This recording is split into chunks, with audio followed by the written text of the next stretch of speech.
Chapter 7. Her. It wasn't long before Machwa found Shimna.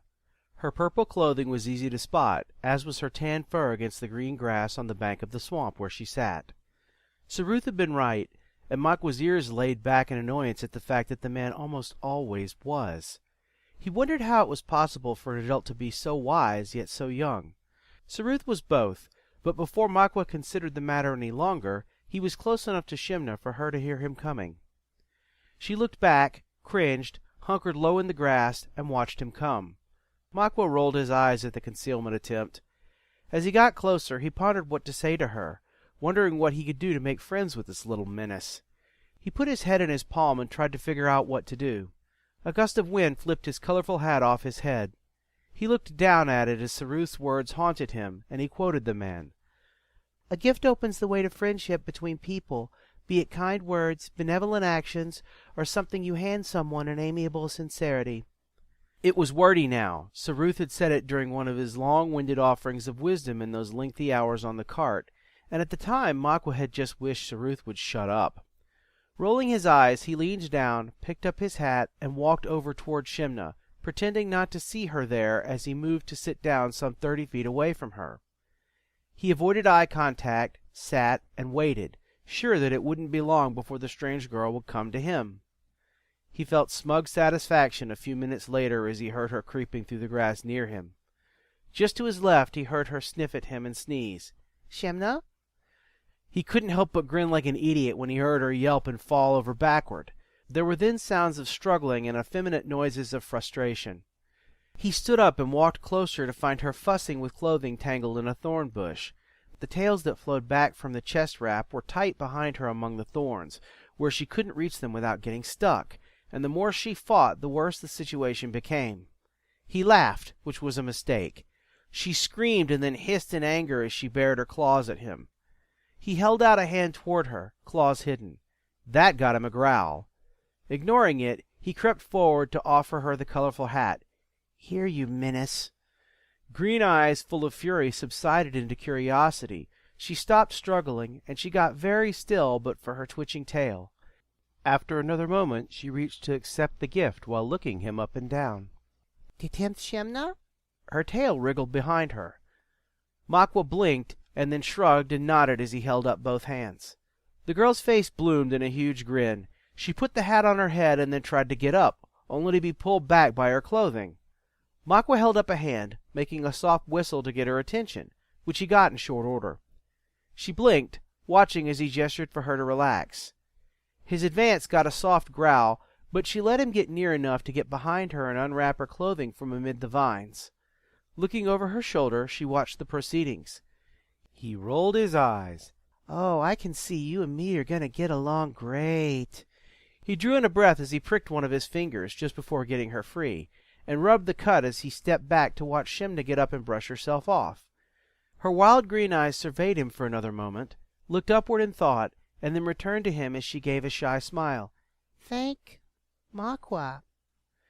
He nodded, and then grimaced and put his finger in his mouth to lick the cut. It tasted nasty from some sort of plant juice. He turned to spit it out, looked at his finger, and grumbled. Shimna grabbed it and had a look, almost making him jump. She said something in her strange language, grabbed his wrist, and began to drag him back toward town while talking non-stop. None of it made any sense to him, but she talked like he understood it all. He was in awe. Here was someone who could talk more than Saruth could. It was like she didn't even need to stop to breathe, let alone think, to direct the flow of syllables. When they got back to the saloon, she took Machwa to her father, and more words ensued. He noticed that Saruth seemed lost at first, but then a moment after seemed to understand very well. "How do you do that?" Saruth offered one of his good-humored grins. "Ask me later. I'll give you this one even if you don't pick up the pebble for me." Machwa groaned and grunted as his hand was held high for Toljapa to inspect. With a soft answer to the flood of words Shimna offered him, Toljapa reached into a pouch hanging from the belt of his loincloth and pulled forth a smaller one. Machwa watched him squeeze a drop of black liquid onto his cut. In a moment Machwa couldn't feel the cut, and soon after couldn't feel that finger at all. "Great fish! Saruth, we need to get some of this stuff." Saruth laughed, as did Toljapa. Once the laughter was over, he said, I'll ask him about it for you. Before I go into that, though, I want to thank you for finding Shimna." The girl's ears perked at her name, and she looked to her father, askance. Her voice seemed to intone the interrogative as she spoke more unknown words. Her father said something to her, pointed to Machwa, and then pointed outside as he opened his mouth to say something else. He paused and asked about the colorful hat while touching it and lifting a brow. There was an explosion of explaining and hands upheld as she tried to assure him that she didn't steal it. Machwa nodded and thought hard for a moment while narrowing one eye. Then he said in the way he'd heard her say it, "Machwa de tempt Shimna." The torrent of words came to a halt, and both men blinked, as did the girl. Saruth licked a fingertip and placed a point in the air. "Well done, Machwa. You learn fast." Machwa grinned and nodded as his tail lashed in energetic appreciation. Tuljapa asked Saruth something in Regentan, to which he nodded. Tuljapa then turned to Machwa and leaned closer. "Will you keep Shimna company today for me?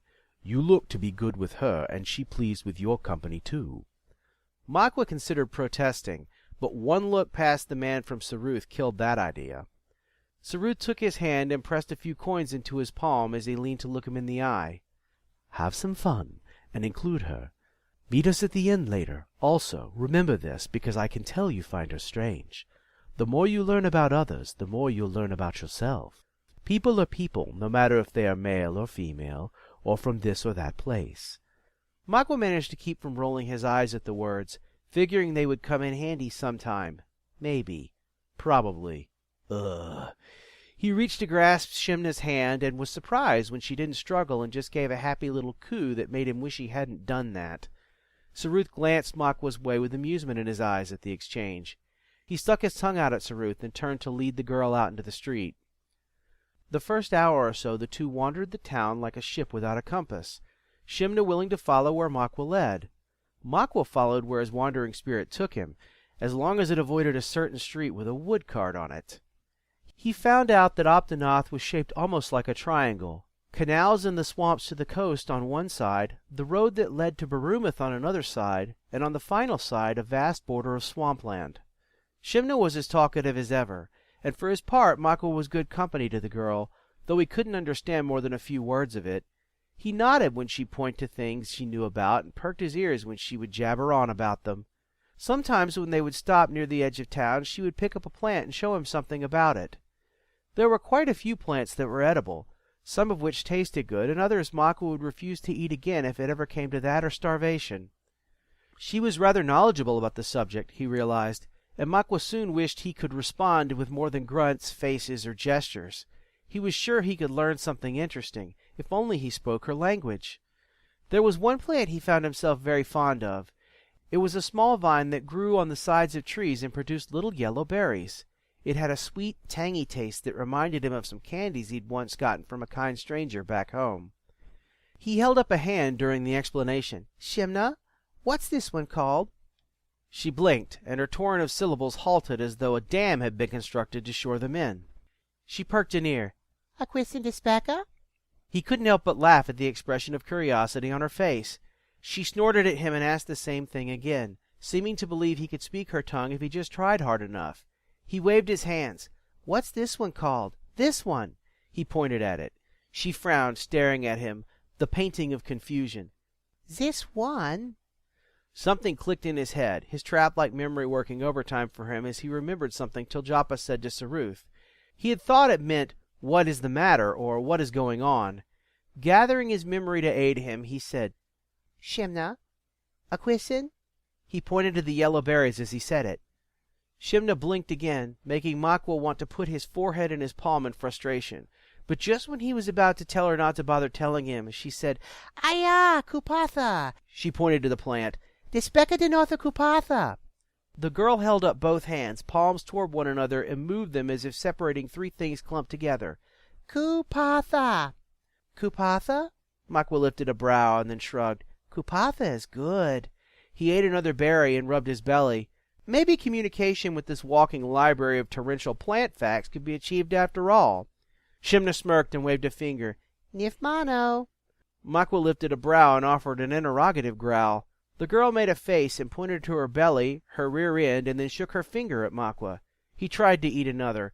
She snatched his wrist and shook it out of his grip. Machwa jumped in startlement and growled at her. What was she on about now?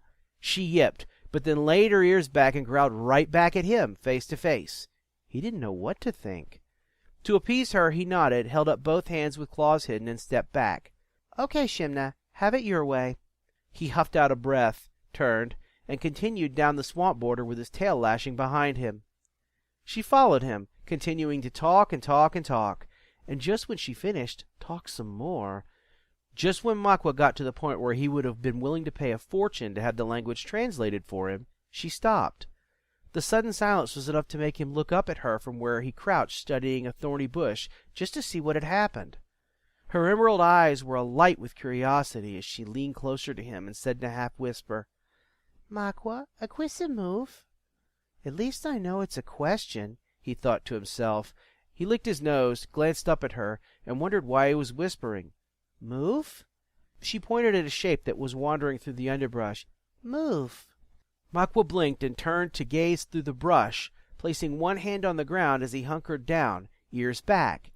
He looked out of the corner of his eye at the girl. In spite of her verbose nature, she seemed attuned to whomever she kept company with, which could be good in anything involving stealth, like thievery. Ahead, through the brush, something caught his eye. The shape was familiar, and something about the movement made his mind itch. All of a sudden he knew what it was. He stood and clapped his hands together. Sebastian! Shimna jumped. Sebastian came at a trot, crashing through the underbrush and shallows. Shimna shrieked and took off as she screamed, Bazooka! The catberry swept in and nuzzled Machwa in the chest, bowling him over and licking his face with a happy series of grunts. Machwa found himself slathered in happy licks that smelled like kupatha juice while he was pinned to the ground by the big beast's enthusiasm. Ack! Stop! Ack! You huge thing! Sebastian kept licking. Shimna kept screaming as she ran. It all happened at once, and he was struck with how funny it was. The licks and joy of the reunion, coupled with the ridiculousness of his plight at their mercy, made Machwa laugh, and Shimna's yelling as she scrambled away added to it to the point where he was incapacitated with mirth as he squirmed and palmed at the affectionate beast's nose. Hi, Sebastian! He hugged the catberry's head to his chest as he squirmed and grinned. Shimna looked over her shoulder and stopped when she heard the sound of Machwa's laughter. When she saw that he was fine, she gave him a look that could dry seaweed. She turned around and stalked closer as she began saying things to him in her language that sounded as vicious as she thought Sebastian had been. She held her tail in her hands as she stood over Machwa, rubbing down the frizz as she chewed him out in cruel terms unknown. Machwa continued hugging the big pathberry, wrapped his arms around his neck, and rubbed his head, which incited coos of pleasure. He looked up at Shimna from where he lay, and thought that though it was impossible she'd never seen a catberry as friendly, maybe she just didn't know much about them. She hadn't seemed scared of the one pulling the cart during the time he'd chased her. He grunted, gripping Sebastian's head, shoving him to no avail, and then swapped tactics, scooting himself back and standing up before the big beast could step forward to lick more. Shimna stood there, a quiet growl flowing from her as she looked on, tail now lashing. Shimna, he won't hurt you. He took her hand and guided it to the animal's shoulder. Shimna squeaked when he grabbed her, but didn't resist. She was hesitant, but to her credit seemed to trust Machwa. The girl ran a timid hand along Sebastian's warm, scaly hide. Sebastian looked over at her, tipped his head closer, and reached out with his long, deft, spoon-shaped tongue to lick her cheek once. With her trademark yip of surprise, the girl jumped back, rubbed her face, sniffed her hand, and then said to Machwa, Sebastian, It was now her turn to fight the language barrier. He lifted a brow at her. What? She rolled her eyes and gestured in a way that suggested they ride Sebastian. Machwa looked at the catberry. What do you think, Sebastian? Will you let us ride you? He rubbed the amiable beast's head and got a gentle coo in response. Hours later, Machwa and Shimna rode back into town. Sebastian followed Machwa's spear with a kupatha vine hanging from it. They had made good use of the remainder of their day, and Shimna had gathered some sort of plants for Toljapa. At least that's what Machwa had guessed from her remarks when asked about them. For his own mission, Machwa had gathered a large number of kupatha berries wrapped in a big, floppy spiral leaf. Every now and again Machwa would lean over as far as he could and slip one into Sebastian's mouth. As they neared the inn, the lightkeeper was out at the streets, filling the lamps, setting the wicks, and keeping the oncoming darkness at bay. The lit lamps cast yellowish pools of weaving illumination upon the cobblestone streets, and were soon the focal point of many night insects. They seemed to make sport of slamming into the ornate wire mesh that protected them from the hunger of the flames within. Machwa stopped Sebastian in front of the inn by lifting his spear. The Cathberry stood still, looked up at the berries, and pondered how to obtain them. The animal's eyes bulged a little as he tried to reach up with his long tongue and almost got the berries. Machwa lifted his spear just a little, toying with the beast. Shimna snorted at him and swatted his side as she said something snarky-sounding that was probably about being mean to animals. Maybe it was also about boys being terrible. The tone sounded right. The servant who had chased Machwa earlier that day happened to walk out of the front door. He walked up, took hold of the collar Sebastian wore, and narrowed his eyes. "Well, what have we here? It isn't our troublesome spear-waving savage, is it?" Machwa had been so caught up in pondering what Shimna had maybe said, and in teasing the Cathberry, that he jumped a little and groaned as he looked at the man. "Great fish!" Shimna uttered an uneasy sound and gave the stranger a look that was on its way to becoming a glare as he stood there. The servant laughed. "Relax. You've just saved me hours of time, kid. I was looking for this Cathberry most of the day, and I'd gotten ready to hunt him this evening. Now I can turn in once chores are done, thanks to you. I won't mention earlier today to anyone again, except to compliment you on your ability to run like your tail is on fire." Machwa lashed said tail and slid from Sebastian's back. He pointed a finger at the servant's nose as he pushed the leaf-full of berries against his chest. "You take good care of Sebastian. He's a very good Cathberry, and he probably wandered away because he got hungry." The servant grinned as he accepted the berries, and then bowed to Machwa. "Yes, sir, honoured guest. I shall see that your wishes are carried out to the letter." Shimna blinked. Machwa turned his back on the man, stomped 2 steps away toward the door, and held his chin high. "Good. See to it." He huffed for effect, closed his eyes for a moment, and then glanced back at both of them.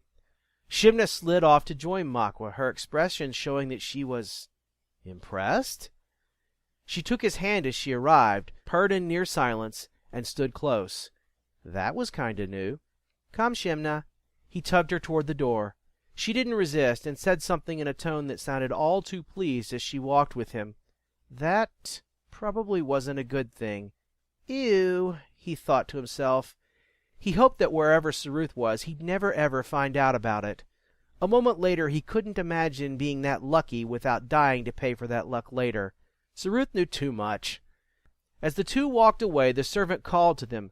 "I shall also see that I do not leave the stable gate open again when I rush off to help screaming old ladies who are being beset by spear-brandishing unruly knaves."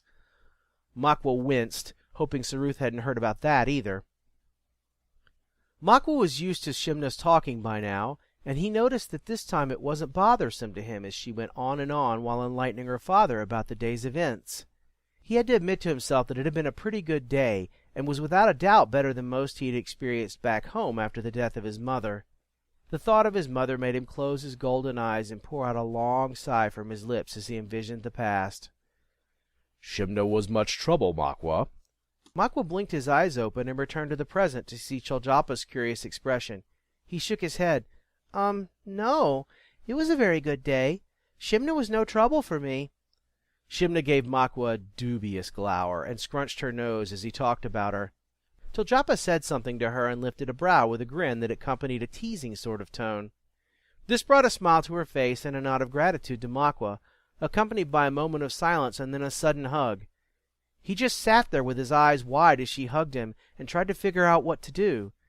He also tried to ignore Saruth's grin at his plight as he gave her an awkward hug in return, and, in a moment, patted her on the back until she let go. Saruth laughed. From what she said, it sounds like you two had quite a day. Would you like to add anything to the grand tale?" Machwa rolled his eyes. "Saruth, I wouldn't even know where to start. You still haven't told me how you understand it all." Saruth snapped his fingers, a gesture that made both Chuljapa and Shimna look at his hand as though they weren't quite sure how he did that. "You're right, Machwa. Tomorrow we'll spend some time together before we set out in the evening, and we will discuss it." Toljapa said something in his language to Saruth, who nodded, and then gathered Shimna in his arms while making sounds of mock threat as if to eat her. Squeals of delight were accompanied by much squirming as he hoisted his daughter over his shoulder and walked out of the inn. Just before the door closed, Machwa caught a glimpse of Shimna's smile as she waved a frantic good night to him. Lovely, isn't she? Machwa looked at the spear that sat over his lap, touching along the tip. For a thieving runt, yes. His eyes came up after a moment of silence had elapsed. Saru smiled in his most annoying way, eyes narrowed as though he knew every secret there was and was plotting to act on all of them. I'm reminded of another thieving runt I once knew. Why don't you cast nets into that sea for a while and discover if you can discern to whom I'm alluding? Machwa lifted a fingertip, claw out as he opened his mouth, only to close it when he noticed the expectant, almost gleeful look in the man's eyes.